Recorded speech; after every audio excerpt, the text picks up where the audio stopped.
ओम शांति। 19 मई 2025। बाबा के महावाक्य। मीठे बच्चे, श्रीमत ही तुमको श्रेष्ठ बनाने वाली है, इसलिए श्रीमत को भूलो मत। अपनी मत को छोड़ एक बाप की मत पर चलो। प्रश्न: पुण्य आत्मा बनने की युक्ति क्या है? उत्तर: पुण्य आत्मा बनना है तो सच्चे दिल से, प्यार से एक बाप को याद करो। दूसरा, कर्मेंद्रियों से कोई भी विकर्म न करो। सबको रास्ता बताओ। अपनी दिल से पूछो, यह पुण्य हम कितना करते हैं?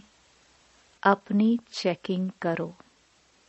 ऐसा कोई कर्म न हो जिसकी 100 गुना सजा खानी पड़े, तो चेकिंग करने से पुण्य आत्मा बन जाएंगे।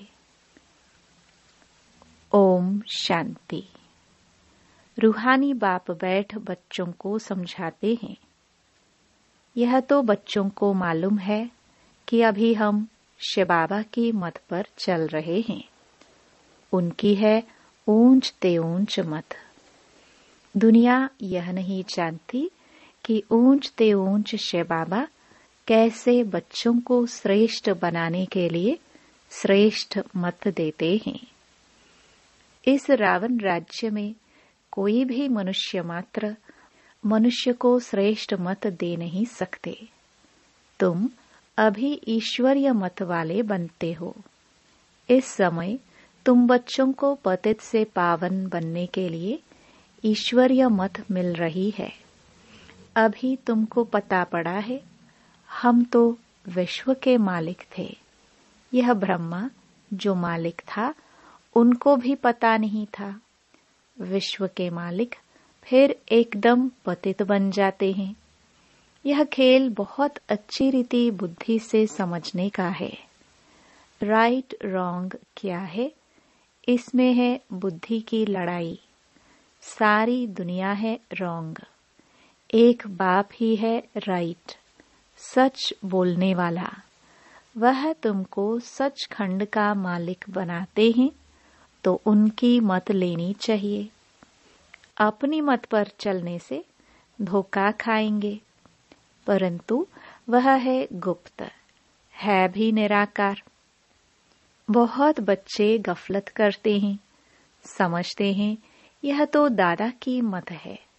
माया श्रेष्ठ मत लेने नहीं देती है। श्रीमत पर चलना चाहिए ना।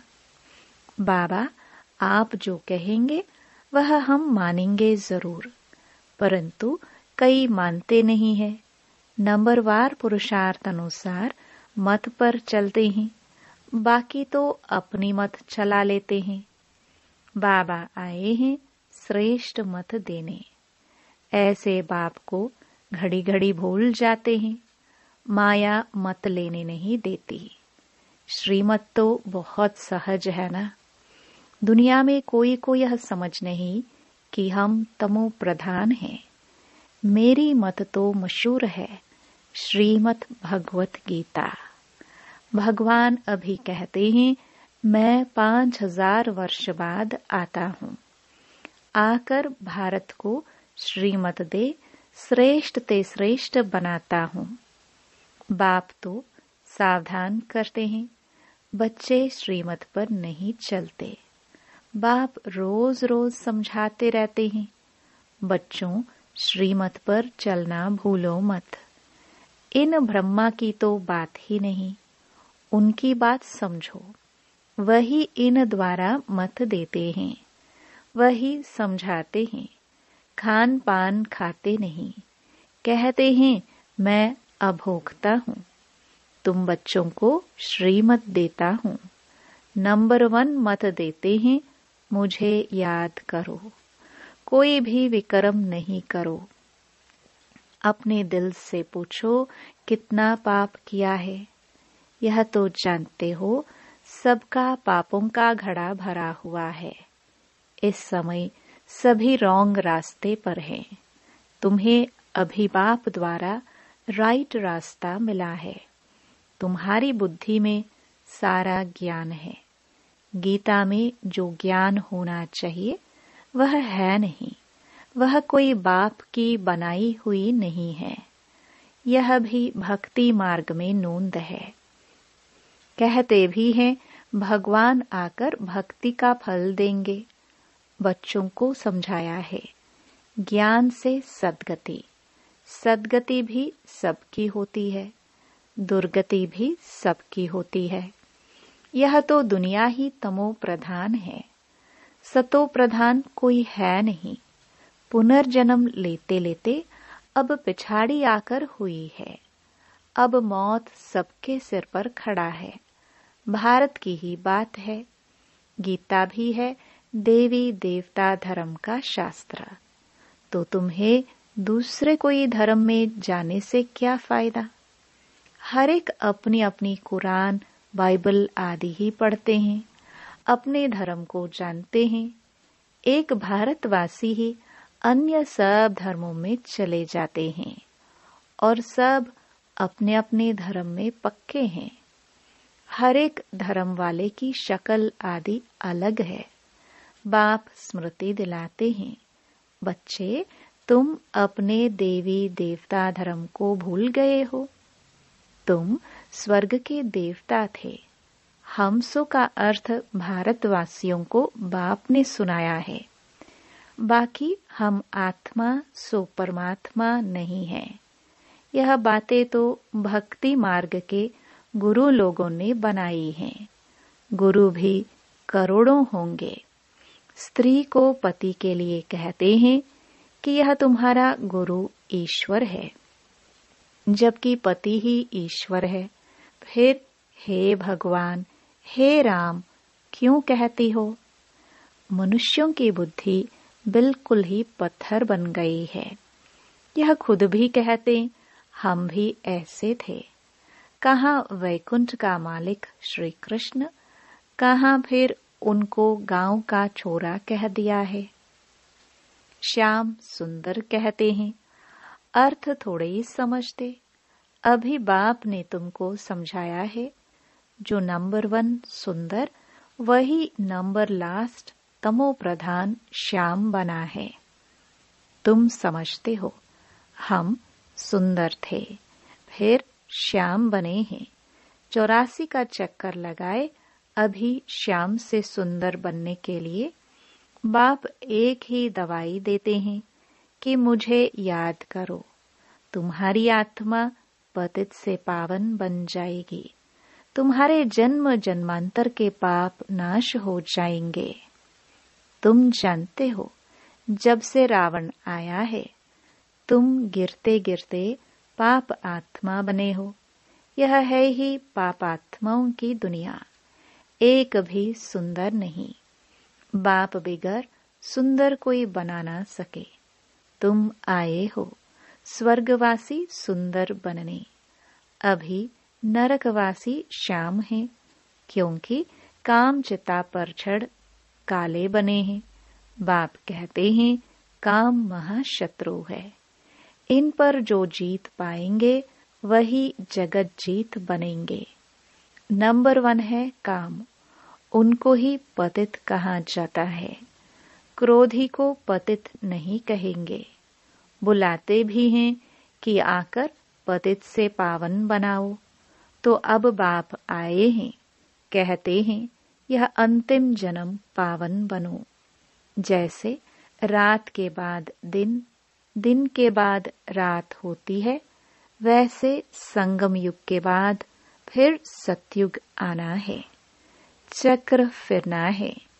बाकी और कोई आकाश में अथवा पाताल में दुनिया नहीं है। सृष्टि तो यही है। सतयुग त्रेता यहाँ ही है। झाड़ भी एक ही है और कोई हो नहीं सकता। यह सब गपोड़े हैं जो कहते हैं अनेक दुनियाएं हैं। बाप कहते हैं यह सब है भक्ति मार्ग की बातें। अब बाप सत्य बात सुनाते हैं।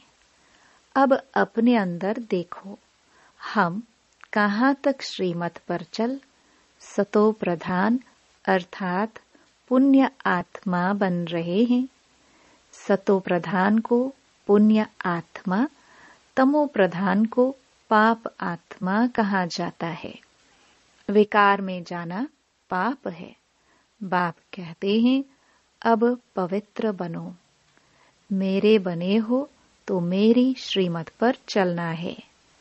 मुख्य बात है, कोई पाप नहीं करो। नंबर 1 पाप है विकार में जाना।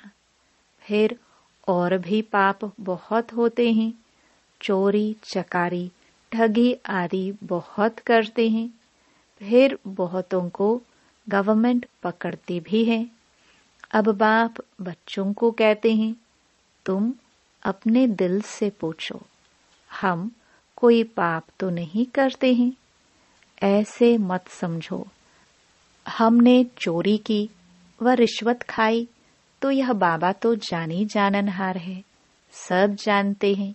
नहीं, जानी जाननहार का अर्थ कोई यह नहीं है। अच्छा, कोई ने चोरी की, बाप जानेंगे, फिर क्या? जो चोरी की उसका दंड 100 गुना हो ही जाएगा। बहुत बहुत सजा खाएंगे, पद भी भ्रष्ट हो जाएगा। बाप समझाते हैं, ऐसे अगर काम करेंगे तो दंड भोगना पड़ेगा। कोई ईश्वर का बच्चा बनकर फिर चोरी करता, शिव बाबा जिससे इतना वर्षा मिलता है उनके भंडारे से चोरी करता, यह तो बहुत बड़ा पाप है। कोई कोई में चोरी की आदत होती है, उनको जेल बर्ड कहा जाता है। यह है ईश्वर का घर। सब कुछ ईश्वर का है ना।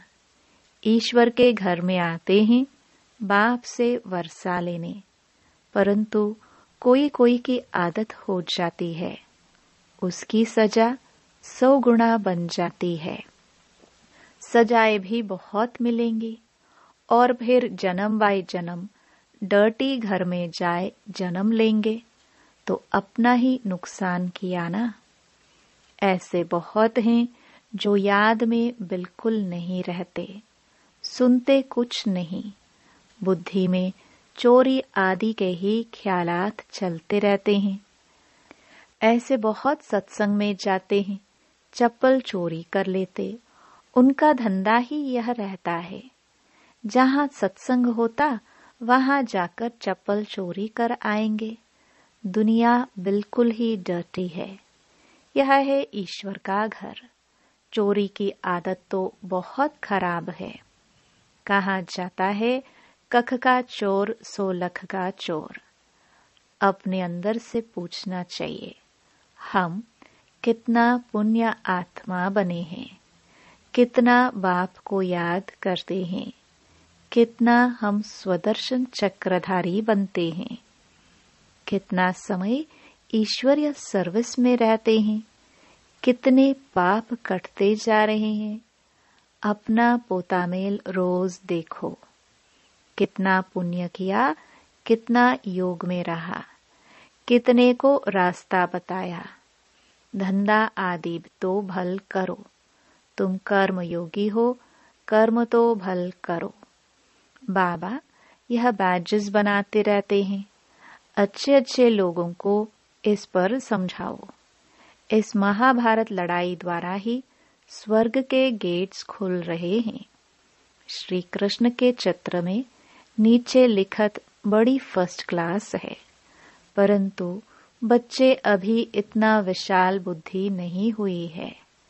थोड़ी ही धन मिलता है तो नाचने लग पड़ते हैं। कोई को जास्ती धन होता है तो समझते हैं हमारे जैसा कोई नहीं होगा। जिन बच्चों को बाप की परवाह नहीं, उन्हें बाप जो इतना अविनाशी ज्ञान रत्नों का खजाना देते हैं, उसकी भी कदर नहीं रहती है। बाबा एक बात कहेगा, वह दूसरी बात कर लेते। परवाह न होने के कारण बहुत पाप करते रहते हैं, श्रीमत पर चलते नहीं, फिर गिर पड़ते हैं। बाप कहेंगे यह भी ड्रामा, उनकी तकदीर में नहीं है। बाबा तो जानते हैं ना, बहुत पाप करते हैं। अगर निश्चय हो कि बाप हमको पढ़ाते हैं तो खुशी रहनी चाहिए। तुम जानते हो हम भविष्य नई दुनिया में प्रिंस प्रिंसेस बनेंगे, तो कितनी खुशी रहनी चाहिए। परंतु बच्चे तो अभी तक भी मुरझाते रहते हैं, वह अवस्था ठहरती नहीं है। बाबा ने समझाया है, विनाश के लिए रिहर्सल भी होगी, कैलामिटीज भी होंगी, भारत को कमजोर करते जाएंगे। बाप खुद कहते हैं ये सब होना ही है, नहीं तो विनाश कैसे होगा। बर्फ की बरसात पड़ेगी, फिर खेती आदि का क्या हाल होगा। लाखों मरते रहते हैं, कोई बतलाते थोड़े हैं। तो बाप मुख्य बात समझाते हैं कि ऐसे अपने अंदर जांच करो, मैं कितना बाप को याद करता हूँ। बाबा आप तो बड़े मीठे हो, कमाल है आपकी। आपका फरमान है मुझे याद करो तो 21 जन्म के लिए कभी रोगी नहीं बनेंगे। अपने को आत्मा समझ बाप को याद करो तो मैं गारंटी करता हूँ, सम्मुख बाप तुमको कहते हैं, तुम फिर औरों को सुनाते हो। बाप कहते हैं मुझ बाप को याद करो, बहुत प्यार करो। तुमको कितना सहज रास्ता बताता हूँ पतित से पावन होने का। कोई कहते हैं हम तो बहुत पापात्मा हैं। अच्छा, फिर ऐसे पाप नहीं करो, मुझे याद करते रहो तो जन्म जन्मांतर के जो पाप हैं वह इस याद से भस्म होते जाएंगे। याद की ही मुख्य बात है। इनको कहा जाता है सहज याद। योग अक्षर भी निकाल दो। सन्यासियों के हठ योग तो किस्म किस्म के हैं, अनेक प्रकार से सिखलाते हैं। इस बाबा ने गुरु तो बहुत किए हैं ना। अभी बेहद का बाप कहते हैं इन सब को छोड़ो, इन सब का भी मुझे उद्धार करना है, और कोई की ताकत नहीं जो ऐसे कह सके। बाप ने ही कहा है मैं इन साधुओं का भी उद्धार करता हूँ। फिर यह गुरु कैसे बन सकते। तो मूल एक बात बाप समझाते हैं, अपनी दिल से पूछो हम कोई पाप तो नहीं करते हैं, किसको दुख तो नहीं देते हैं, इसमें कोई तकलीफ नहीं है। अंदर जांच करनी चाहिए, सारे दिन में कितना पाप किया, कितना याद किया। याद से ही पाप भस्म होंगे। कोशिश करनी चाहिए, यह बहुत मेहनत का काम है। ज्ञान देने वाला एक ही बाप है। बाप ही मुक्ति जीवन मुक्ति का रास्ता बतलाते हैं। अच्छा, मीठे मीठे सिखिलदे बच्चों प्रति माता पिता बाप दादा का याद प्यार और गुड मॉर्निंग। रूहानी बाप की रूहानी बच्चों को नमस्ते। धारणा के लिए मुख्य सार। पहला, बाप जो अविनाशी ज्ञान रत्नों का खजाना देते हैं उसका कदर करना है। बेपरवाह बन पाप कर्म नहीं करने हैं। अगर निश्चय है भगवान हमको पढ़ाते हैं तो अपार खुशी में रहना है। दूसरा, ईश्वर के घर में कभी चोरी आदि करने का ख्याल न आए। यह आदत बहुत गंदी है। कहा जाता कख का चोर सो लख का चोर। अपने अंदर से पूछना है, हम कितना पुण्य आत्मा बने हैं। वरदान। निर्बल, दिल शिकस्त, असमर्थ आत्मा को एक्स्ट्रा बल देने वाले रूहानी रहमदिल भव। जो रूहानी रहमदिल बच्चे हैं, वह महादानी बन बिल्कुल होपलेस केस में होप पैदा कर देते हैं। निर्बल को बलवान बना देते हैं। दान सदा गरीब को, बेसहारे को दिया जाता है। तो जो निर्बल, दिल शिकस्त, असमर्थ प्रजा क्वालिटी की आत्माएं हैं, उनके प्रति रूहानी रहमदिल बन महादानी बनो।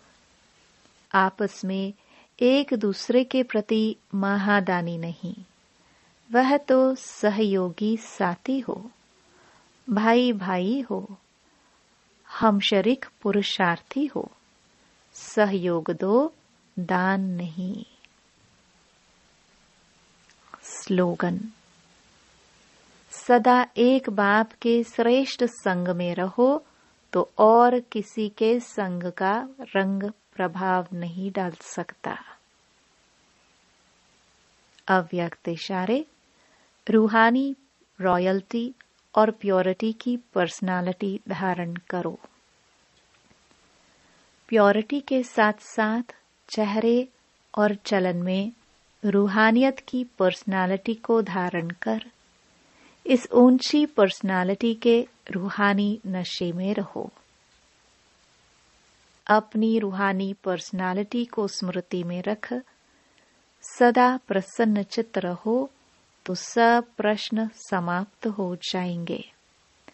अशांत और परेशान आत्माएं आपकी प्रसन्नता की नजर से प्रसन्न हो जाएंगी। ओम शांति।